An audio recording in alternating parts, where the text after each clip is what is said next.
Okay. Okay, in this lesson, we are going to look at more of control and coordination in plants. So previous lesson, we actually looked at the control and coordination in plants using the electrical impulse, right, action potential that sent along the membrane. This is for a very fast response.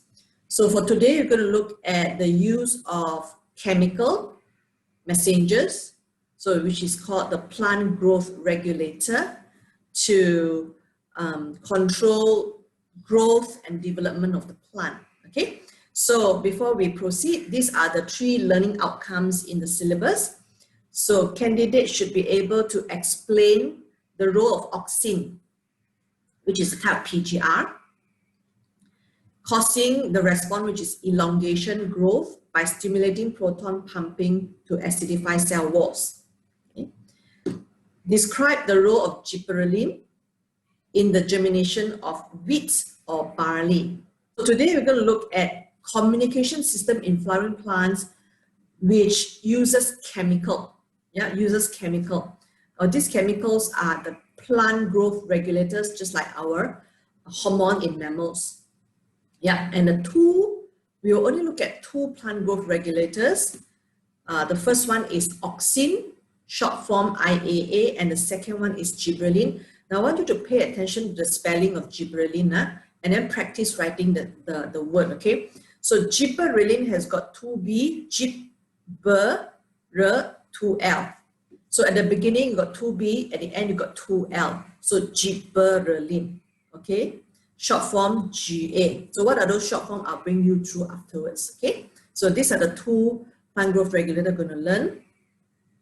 So recap, so plant communication systems, right? So flowering plants have communication systems that respond to changes in internal and external environment. Now for a plant, right, what are the external environment that you think that is important for the plant? So the changes in those factors will actually affect the growth or development of the plant, okay? So what are the external environment that you can think of? Yeah. So is it sunlight? The direction of the sunlight, okay? So sunlight could be a very important thing because it promotes growth of the plant, right? So the plant will have to position itself towards the sunlight to get maximum sunlight, okay? So sunlight, and then presence of water availability. Yeah, CO2 concentration affects the photosynthesis rate, right? As well as, let's say for example, infection by bacteria, fungus, viruses, okay? As well as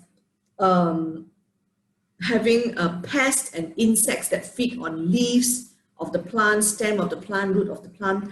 All this becomes the changes in external environment which can actually stimulate the plant, okay, to respond to it, either by producing action potential or by producing the plant growth regulators.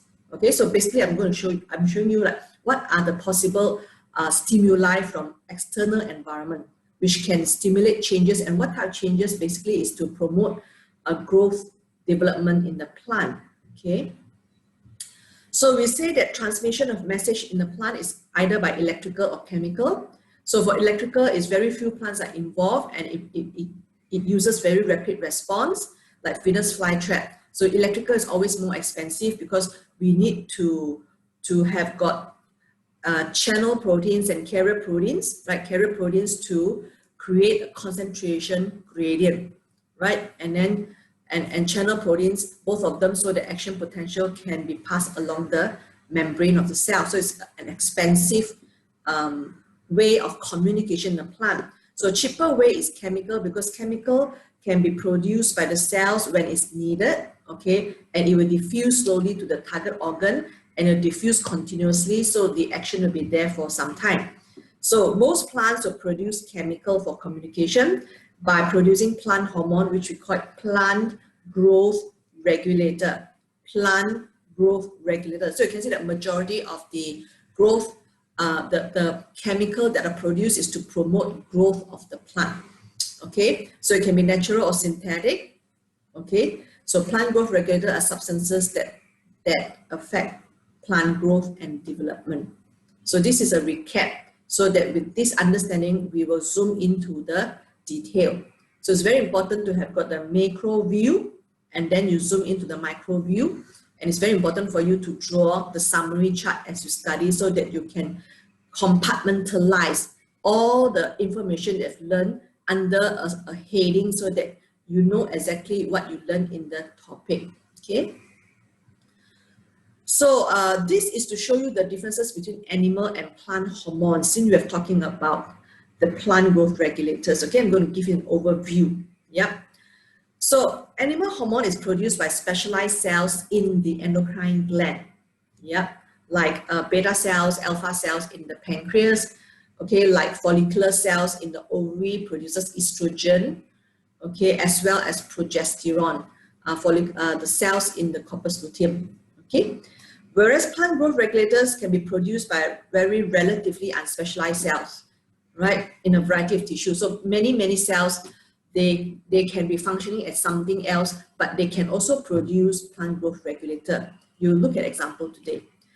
Animal hormones are transported by bloodstream, whereas for plant growth regulators, there are 3 ways they're being transported. First one is there's no movement. The cell that needs it will produce it. So that's why no movement. Okay, it's within the same cell. Or it can be transported at a very short distance. That means it is transported from cell to cell by diffusion, right, through the plasmodesmata, or by active transport.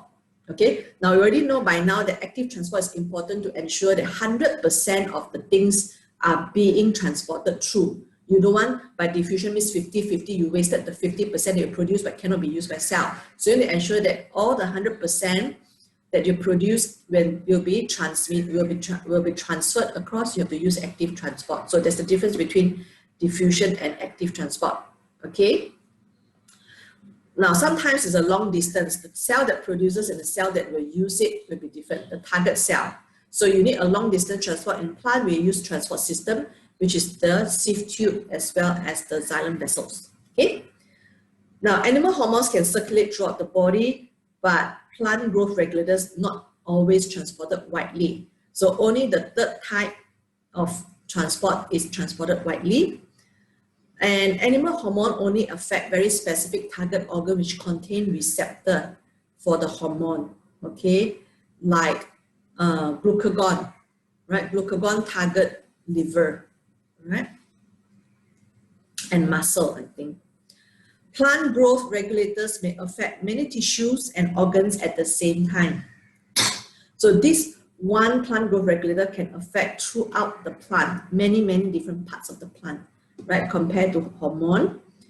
It will have different effects in different tissues, species, and stages of development. So the same plant growth regulator can give different effect in different tissue at different time, in different species, right? Okay? And different concentration will also give different effect. And when you got a few PGR present together and act together, it will also give different effect. Okay? So this is a general comparison between animal hormone and plant hormone. Okay? Sorry, plant hormone means plant growth regulator. Okay, here these are the plant growth regulator that you will learn in your syllabus, or you have learned in your syllabus, right? The first one is Auxin. Now, the second one is Gibberellin, and the third one is abscisic acid. Pay attention to the spelling, and please learn up the spelling. Now, auxins, right? I put an S, that means it is a general name for many different types of chemical. They will be classified, many different types of molecules classified under the auxin. Okay, one of the example of auxin is IAA. IAA stands for indole acetic acid, like the molecule on the left side here. So this structure here is indole, okay, and this structure here is acetic acid, it means CH3COOH. So IAA is an example of the PGR. Do you need to memorize the structure? You don't have to memorize the structure. This structure here is to help you to remember the name only. Okay, so auxin's function is to promote cell elongation at the root tip and shoot tip. Now in the plant, right, the part that will grow very fast is the root tip and shoot tip. So therefore, this part here, the cells will secrete auxins to promote cell elongation, okay, by acid growth hypothesis, which we'll look at afterwards. Now, gibberellin is also called gibberellic acid, Ga, short form Ga means gibberellic acid, because there's a COOH here. So that's why it's an acid, all right? Gibberellin, you're going to look at its function in promoting seed germination for barley and wheat, as well as promoting stem elongation. Right? The third one is abscisic acid. Please remember the spelling of abscisic acid. Okay, ABS, abs, and then C6, CI, okay, SIC. So abscisic acid is ABA. Okay, you have already learned this plant growth regulator, which is used to actually regulate the opening and closure of stomata with regards to the availability of water, okay, in the previous chapter. Okay, so the first one we'll learn is auxins, how auxin promotes cell elongation, all right? So we know that in a plant, in the growing shoot tip and root tip, right? So you know that root tip have got a few zones, zone of cell division, elongation, and differentiation. So in a zone of cell elongation, let me see, right, root tip, right? You have learned that there are a few zones, right? So this is zone of cell division, and this is cell elongation, and this is cell differentiation, okay? And then this is the mature cells, all right? So zone of cell elongation, right? The tissue name is called meristem. Now, any tissue in the plant where it's made up of cells that carry out mitosis, right?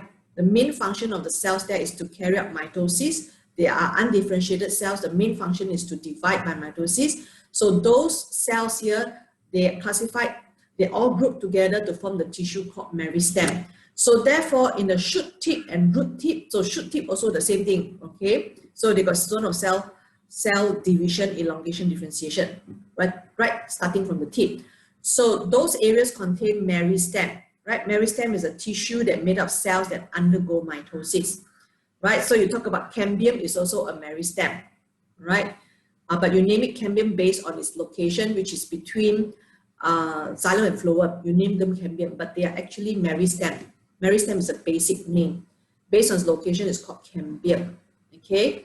So there are meristems everywhere in the plant, in the stem, in the root, in the leaf, okay, in the shoot as well. So the growing shoot tip and root tip, right, in the meristem area, so those cells will actually produce and secrete auxin, okay? And then secrete auxin to where? They secrete auxin to the zone of cell elongation, right? So from the zone of cell division, the meristem, it will secrete the auxin for it to go to the zone of cell elongation to promote cell elongation. So that is a short distance that they need to travel. So IAA will move down the stem or move up the root, okay, by active transport from cell to cell. Okay, so use active transport, so 100% of auxin will be transported. And then it can also, if it's slightly further away, then long distance, they will use phloem sap already. Okay, that one you're not going to talk about it. So then IAA will stimulate cell elongation by acid growth hypothesis. That means with the presence of acid, it will lead to the cell elongation. Okay. So I've shown you just now zone of cell division, elongation, differentiation. So these cells here will secrete auxin and promote the cells here to undergo cell elongation. Okay. Now, same as for the cambium in between xylem and phloem, okay, in the root, and as well as in the stem. Okay. So now, whatever I'm going to introduce to you here is very similar to what I've introduced to you yesterday regarding the closure of the venous flytrap. Okay, how does the mid-rib cell enlarged so that the two lobes of the venous flytrap will actually close. So in this case here, for cell elongation, we are talking about how we can cause the cell to enlarge or elongate. So the process is almost the same. Almost everything is the same except for one ion that's different. So that's why you know what you learned yesterday, then today is very easy, okay? It's actually the same thing. So auxin secreted by the meristematic cells arrive to the cells that need to undergo cell elongation. So auxin will bind to the receptor on the cell surface membrane here, okay, and stimulate the proton pumps, right? And then, so this here is the black color dots are the proton pump. So proton pump will then pump proton, which is the H+ ion, out of the meristematic cells. That means when the cells have not elongated yet, they are still meristematic cells, right? So they pump it out of the meristematic cells into the cell wall spaces. So the cell wall spaces is shown in this diagram here. So it is made up of a cellulose, okay, hemicellulose, the black color chain, and the pectin, the green color chain, all right, that are connected to each other. So this acid will reduce the pH in the space in the cell wall, and it will activate the protein called expansin. So the function of expansin is to cause the cell wall to expand. In order for cell wall to expand, it has to break down all the connections that hold the cellulose fibers together. So you break down the non-covalent bonds between cellulose microfibrils and hemicellulose. So break all the bonds, and then also will digest away the calcium pectate, means the pectin that cement the cellulose together, okay? So to set the microfibrils, the cellulose microfibrils, set them free so that they can move freely past each other, so that the cell wall becomes flexible and stretchable, okay? And it can be expanded. So the next step is number 4. Because of the acidity, okay, it will also cause K+ ion to enter the cell. Now this is the only difference between this process here by auxin compared to venous flytrap. Now in venous flytrap, it is the calcium ion that will go into the cell. How do you remember that? Very easy. Now when our muscle cells contract, we also need calcium ions to bind to troponin, right? So we need calcium ions, so for rapid response. So in venous flytrap, we also need calcium ion for rapid response. So just think of it, rapid response, muscle contraction, venous flytrap, fast, okay? For plant, the not usual one is K+, just like the stomata, right? The closure of stomata, right? K+ move into gut cells. So here, K+ move into the meristematic cell to promote its elongation. So when K+ enters, right, K+ influx will reduce the water potential of the cell. So this will actually cause water to enter the cell by osmosis, and they don't just simply enter, they enter through aquaporine. Now, porine, right, pore is actually channel protein, okay, channel protein. And this channel protein is specialized for water to pass through. That's why it's called aqua, means water. Porine means channel protein. Okay, so after the water enters, now in order for any plant cell to expand, the water must enter into the vacuole. So water enters to the vacuole and pushes the vacuole outwards, and then it pushes against the cell wall. Okay, so because the microfibrils are loosened already, they will actually be able to move past each other, and then the whole cell will be able to elongate, right? So this diagram, I obtained it from the textbook. I think it's very, very clear, very, very good. That's why I added it into the PowerPoint, okay? So you can find it in the updated PowerPoint in your Dropbox. Yep, so here we're looking at the membrane of the meristematic cell that needs to undergo elongation. So in the membrane, first auxin will come come and attach to the receptor. So this is a receptor molecule, and that in turn will activate the proton pump to pump proton out of the cell and goes into the spaces in the plant cell wall. All right, and that in turn will activate expansin to break away all the bonds. Yep, the non-covalent bond between cellulose and hemicellulose, as well as will break the digest away the pectin. Okay, so now the cellulose microfibrils are free to move, right? Then after that, the binding of auxin to receptor also will actually activate and open the potassium channel protein, so potassium can diffuse into the cell, leading to a decrease in water potential, causing water to enter the cell through aquaporin, down water potential gradient. So therefore, the movement of water into the cell, into the vacuole will expand, and then the cell wall will stretch. So this is the cell wall will stretch, and therefore the cell now becomes elongated compared to original cell here. This is the length, and now this is the new length after elongation. Okay, so that's why this is called acid growth hypothesis. That means the elongation, the growth in size, the elongation of the cell is due to the presence of the H+. Okay, acid growth hypothesis. Right, it's similar to the Venus flytrap. Okay. Okay, this is just additional information to show you after the cell have elongated, the cell wall has to be reformed, isn't it? So the reformation of cell wall after cell elongation is, of course, more cellulose to be deposited, right? So let's say this is the original, in A, this is original arrangement of the cellulose microfibril.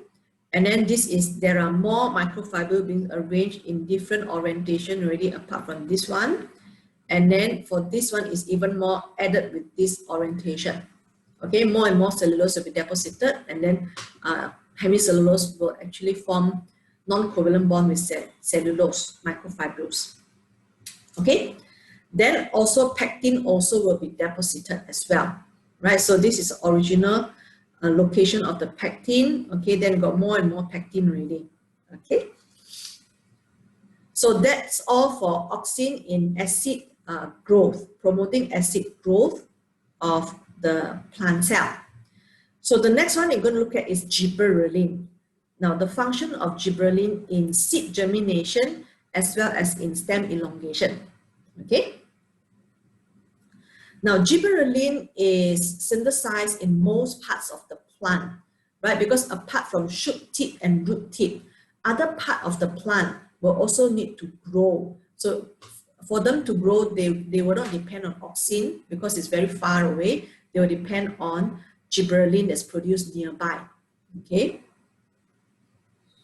So young leaves, stem, and seed, they will produce gibberellin to promote growth and cell elongation.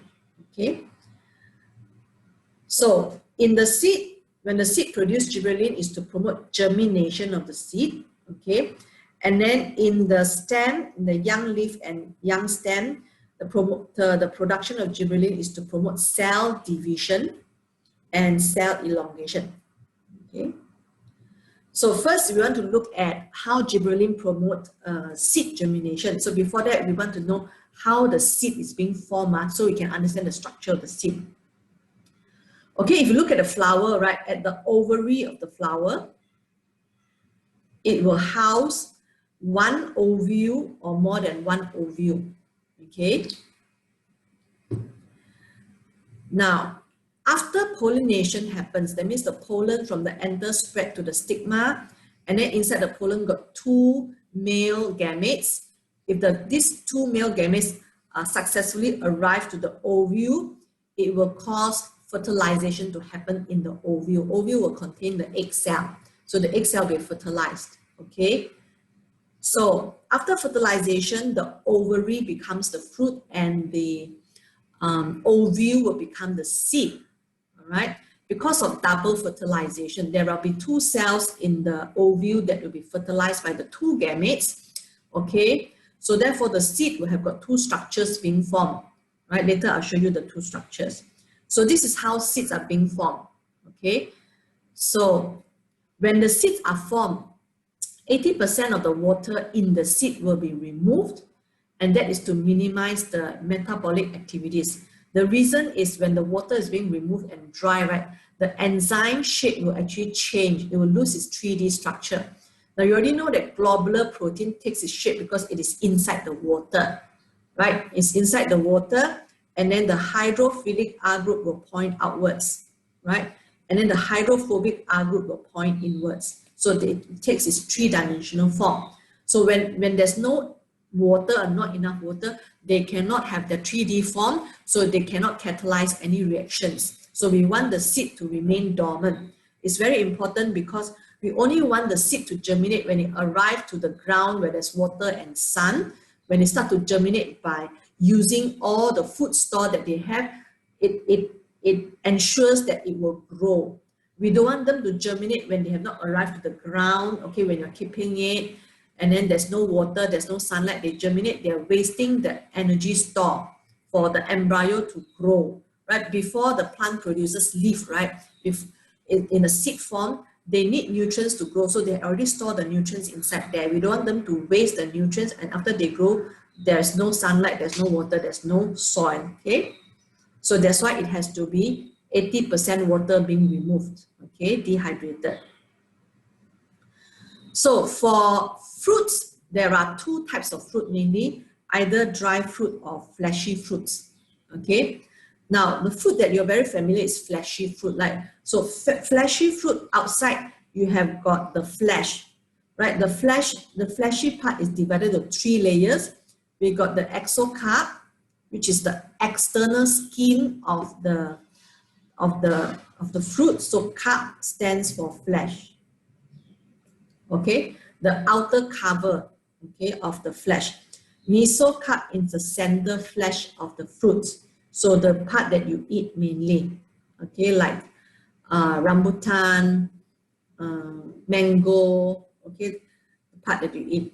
Then endocarp is the inner layer of the flesh. It's usually the fibrous layer that attach to the seed of the mango, say for example, okay? So these are all the 3 layers of the fleshy fruits, and then right in the center is the seed. Now there's another type of fruit, right, which we call them dry fruit, okay, dry fruit. Why are they dry? Because the fleshy part of the fruit is actually totally dry and become one layer, which we call them pericarp.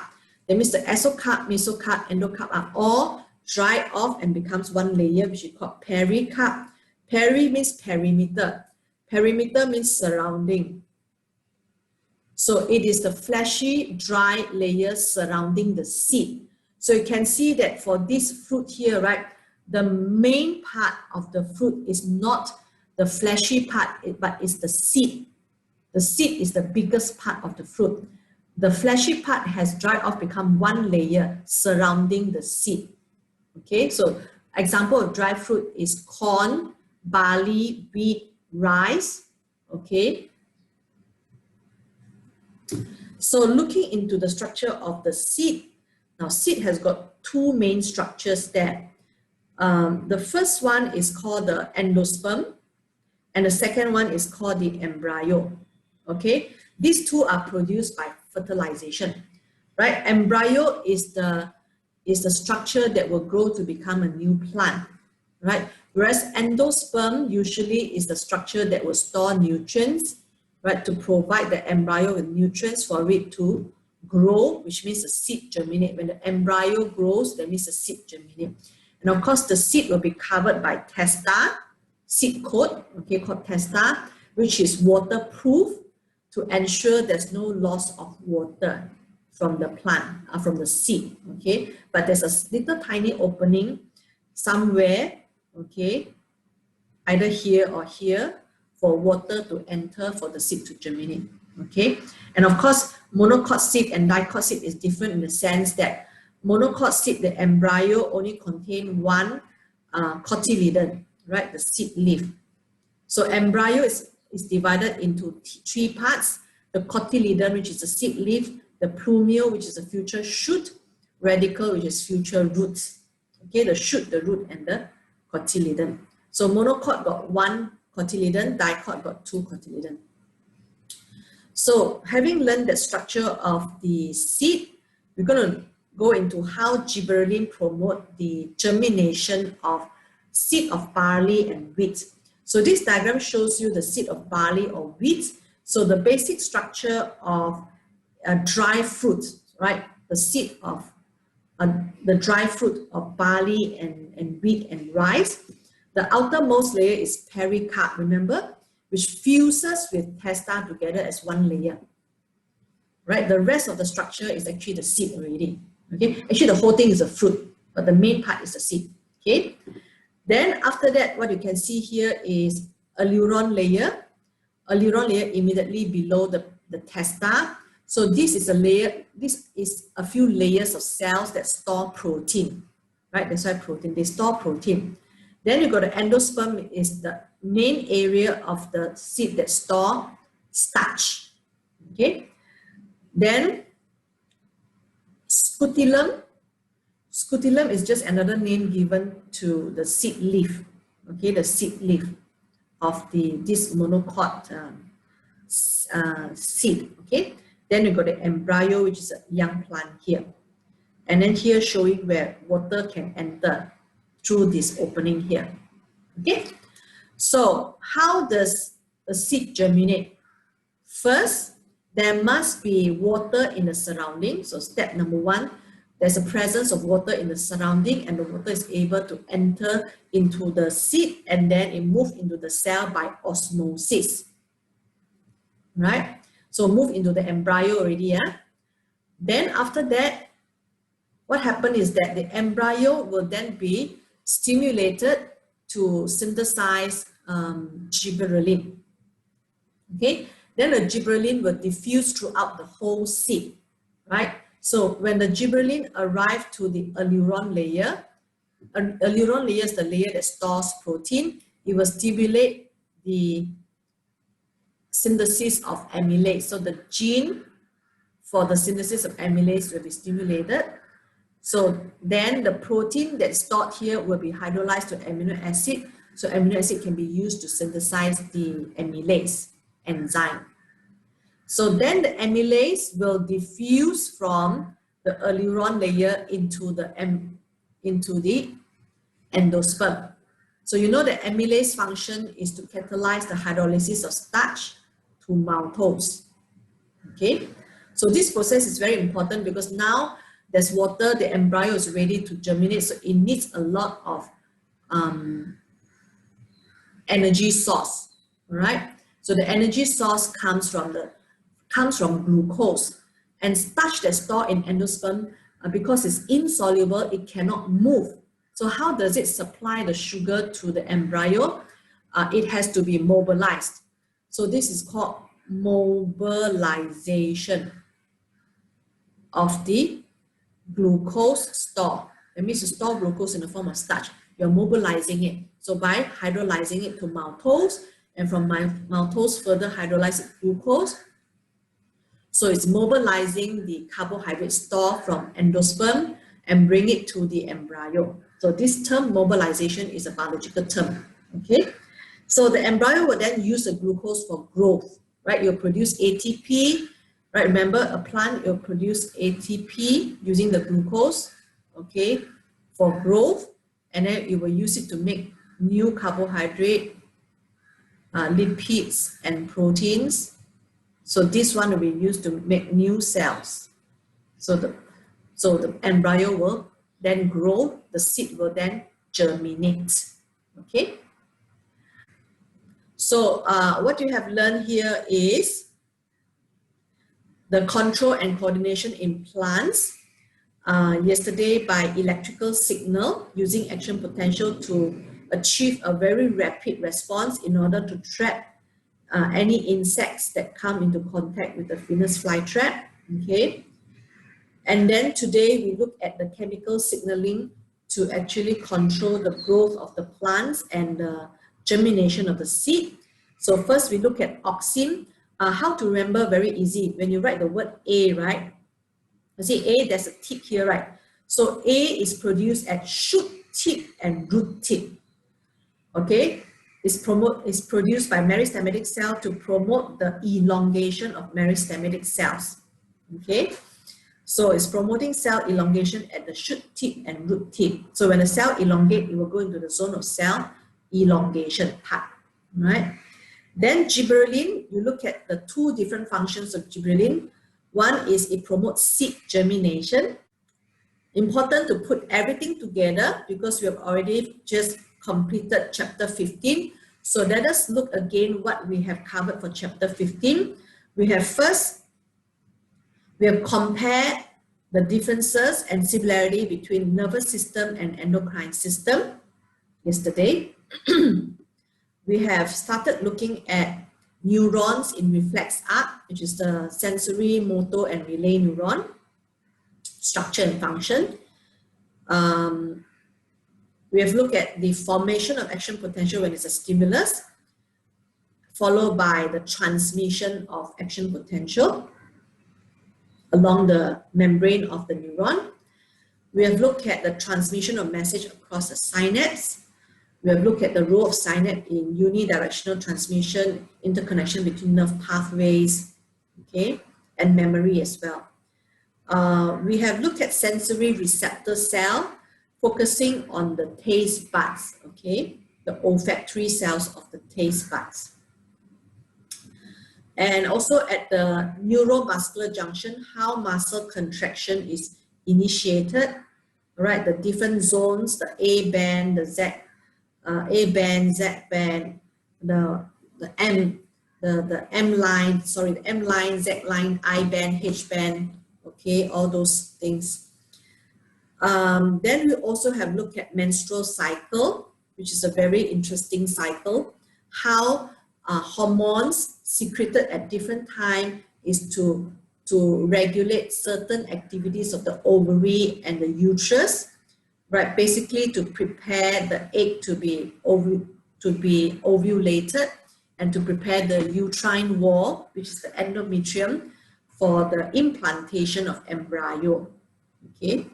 And also with that understanding, we also look at contraceptive pills, how it works by mimicking certain stage of menstrual cycle to ensure that there's no ovulation and no follicle development, to ensure that sperms cannot enter the uterus, okay? So there is either no fertilization or no implantation of the embryo.